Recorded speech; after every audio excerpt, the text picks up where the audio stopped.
ప్రధానమంత్రి నరేంద్ర మోదీ 2029 లోక్సభ ఎన్నికలకు ఇప్పటి నుండే సిద్ధమైపోతున్నారా?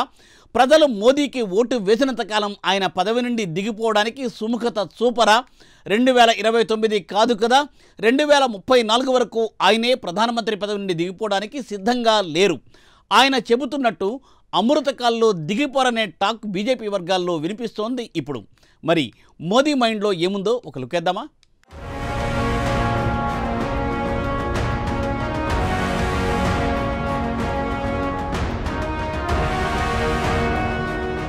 ఒక్కసారి అధికారం రుచి మరిగితే ఆ రుచి నుంచి దూరం జరగడం దాదాపు అసాధ్యమని చెప్పొచ్చు. ఎందుకంటే ఇటీవల ముగిసిన లోక్సభ ఎన్నికల్లో బీజేపీ మోదీ చాలా హైప్ క్రియేట్ చేశారు. తీరా ఫలితాలు చూశాక వారికి తత్వం బోధపడింది. అయితే బీజేపీ సీనియర్ల అంతర్గత సమావేశాల్లో ప్రస్తుతం నడుస్తున్న టాక్ విషయానికి వస్తే ప్రధానమంత్రి పదవికి మరోమారు మోదీ ప్రయత్నిస్తున్నారని చెబుతున్నారు.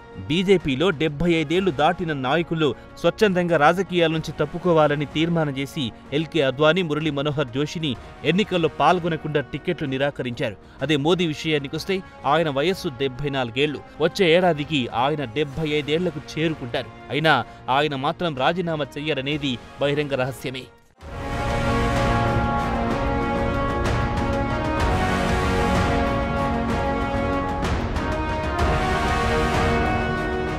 ప్రధానమంత్రిగా మోదీ వరుసగా 3వ పగ్గాలు చేపట్టారు. వరుసగా 4వ కూడా తాను ప్రధానమంత్రిగా సేవలు అందించడానికి సిద్ధంగా ఉన్నారని ఆయన ఇటీవల తన మనసులో మాట చల్లగా చెప్పుకొచ్చారు. గత శుక్రవారం నాడు ముంబైలో జరిగిన 5వ గ్లోబల్ ఫిన్టెక్ ఫెస్ట్లో ఆయన మాట్లాడుతూ, ఇది మీ 5వ ఎడిషన్ ఫెస్టివల్ కదా అని ప్రశ్నించి తాను మీ 10వ ఎడిషన్లో కూడా పాల్గొంటారని చెప్పారు. ఈ ఒక్క వ్యాఖ్యను బట్టి చూస్తే మోదీ 4వ కూడా ప్రధానమంత్రి పదవి కోసం ఇప్పటి నుంచే సన్నాహాలు చేస్తున్నాడన్న టాక్ రాజకీయ వర్గాల్లో వినిపిస్తోంది. అంతకుముందు ఆయన మాట్లాడుతూ తనకు ఇండియన్ యూత్ టాలెంట్పై అపారమైన నమ్మకం ఉంది, దీనికంటే మరింత మెరుగైన టాలెంట్ రాబట్టాల్సి ఉందని మోదీ వ్యాఖ్యానించారు. వెంటనే 2029లో జీఎఫ్ఎఫ్ సదస్సులో తాను హాజరవుతారని మోదీ అన్నారు. సాధారణంగా ఈ సదస్సు సెప్టెంబర్లో జరుగుతుంది.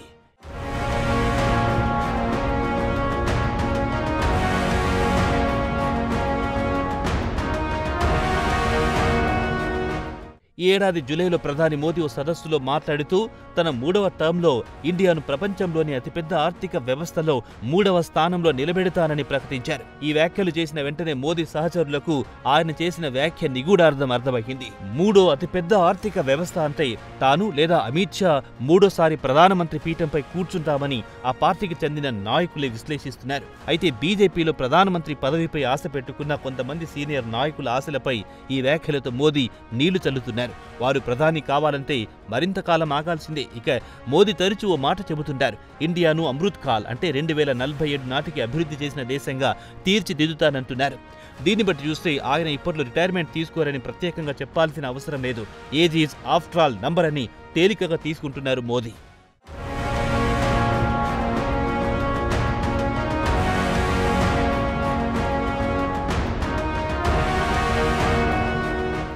అయితే మోదీ 4వ టర్మ్కు ఇప్పటి నుంచే కర్చీఫ్ ఎందుకు వేయాల్సి వస్తోందో అనే ప్రశ్న ఉదయిస్తోంది. దీనికి కారణం కూడా లేకపోలేదు. ప్రస్తుతం కొనసాగుతున్న సంకీర్ణ ప్రభుత్వం 5 ఏళ్ల పాటు విజయవంతంగా కొనసాగుతుందని ఆయన ధీమాతో ఉన్నారు.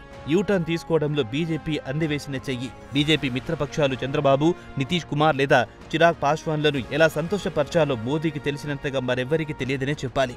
మోదీ గత వారం చేసిన కామెంట్ను బీజేపీలోని ఇన్సైడర్స్, ప్రధానంగా రాష్ట్రీయ స్వయం సేవక్ సంఘ్ ఆర్ఎస్ఎస్ను ఉద్దేశించి ఈ కామెంట్ చేశారు.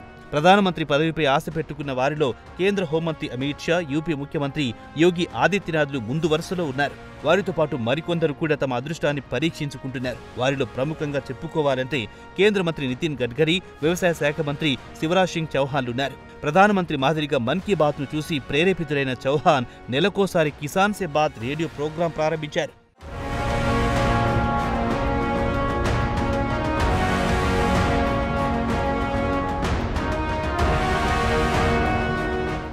ఇదిలా ఉండగా చౌహాన్ కిసాన్ సే బాత్ కార్యక్రమాన్ని మోదీ క్షుణ్ణంగా వింటుంటారు. రాజకీయాల్లో ఎప్పుడేం జరుగుతుందో ఎవ్వరూ చెప్పలేరు. ఎందుకంటే గతంలో నరసింహారావు, హెచ్డి దేవేగౌడ, ఇంద్రకుమార్ గుజ్రాల్, మన్మోహన్ సింగ్ లాంటి వారు ప్రధానమంత్రులయ్యారు. ఇక రాజకీయాలంటే అవకాశం కోసం ఎదురు చూడాలి. దాంతోపాటు కాస్త అదృష్టం కూడా కలిసి రావాలి. ఇక తాజాగా అస్సాం ముఖ్యమంత్రి హిమంత్ బిశ్వా శర్మ ఈశాన్య ప్రాంతానికి చెందిన పక్కా హిందుత్వవాది అని గొప్పగా చెబుతుంటారు. ముస్లింలకు వ్యతిరేకంగా బహిరంగంగానే విమర్శలు గుప్పిస్తుంటారు. బంగ్లాదేశ్ నుంచి వస్తున్న వలసలకు అడ్డుకట్ట వేయాలని ఆయన గట్టిగానే పిలిపిస్తుంటారు. ఆయన కూడా రేసులో ఉన్నారనే టాక్ వినిపిస్తోంది.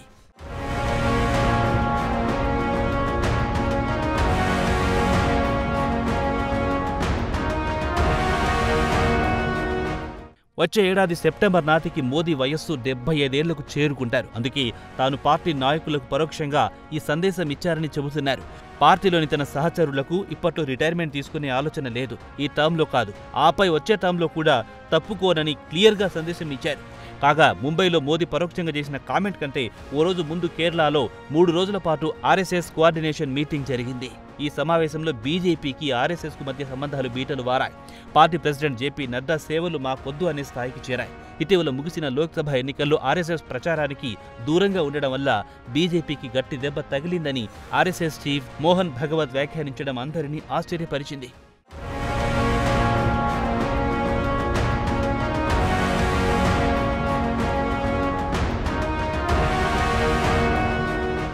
కాగా నడ్డాపై ఆర్ఎస్ఎస్ దాడి చేసిన మోదీ మాత్రం మౌనంగా ఉన్నారు.